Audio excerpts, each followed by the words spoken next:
So hello, what's up mga ka-lives, magandang araw sa ating lahat. So for today's video, let's talk about online lending application.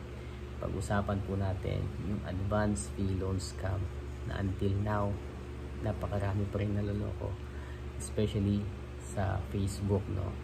Linawin ko lang po sa inyo mga ka-lives, no? Karamihan sa mga ganitong klaseng modus is clone po yung mga online lending. Meaning to say, yung mga legitimate na online lending application, kinuklone nila information, logo, picture, lahat-lahat na po kaya nilang i-clone.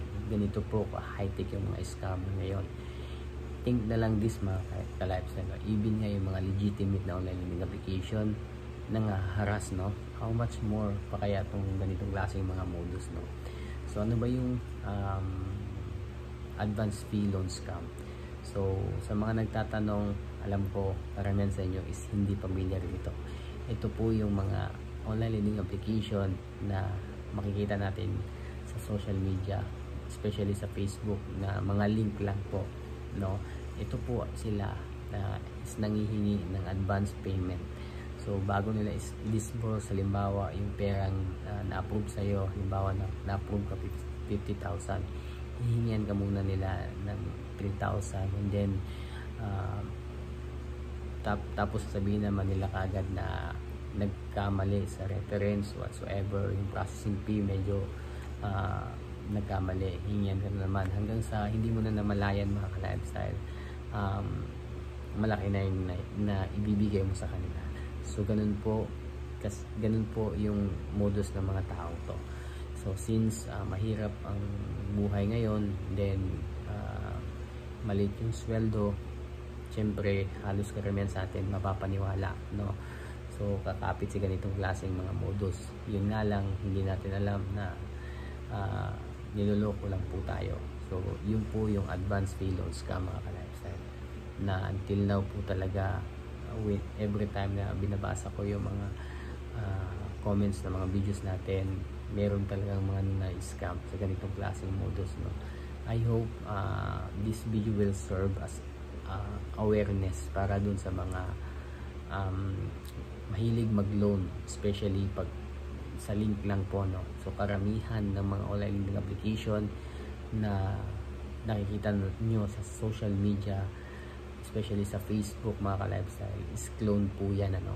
Kayang-kaya po nila, even nga yung mga sikat na mga online lending application, kinuklone po nila yan. So tayo naman, medyo wala tayong alam sa ganitong klase mga modus, no?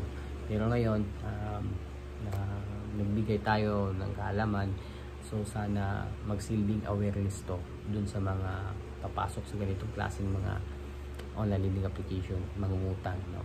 So think before you click, no?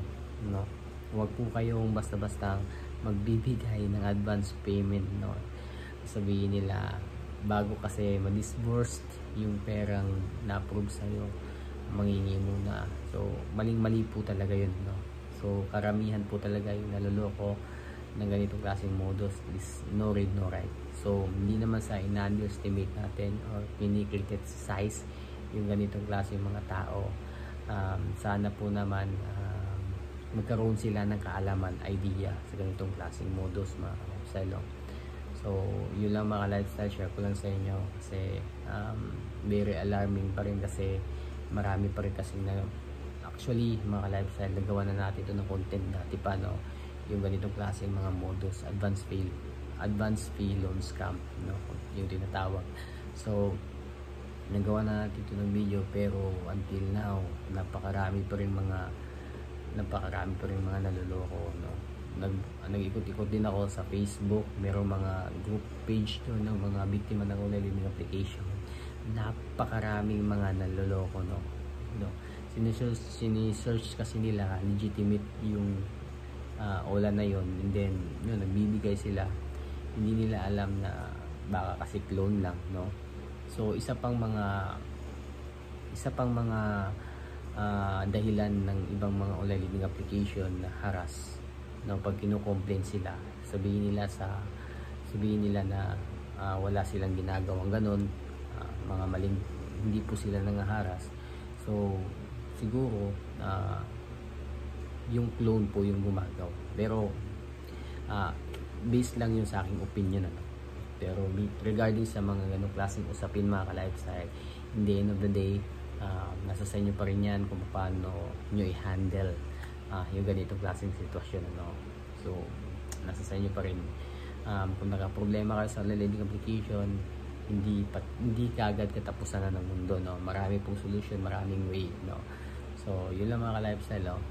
Again, iwasan nyo po yung mga advance fee loan scam, no, na nangihingi ng advance payment bago nila i-disburse yung perang na-approve sa inyo. Mali po yun, no. Scam po yan, 100% scam. So yun lang mga ka-lifestyle, peace.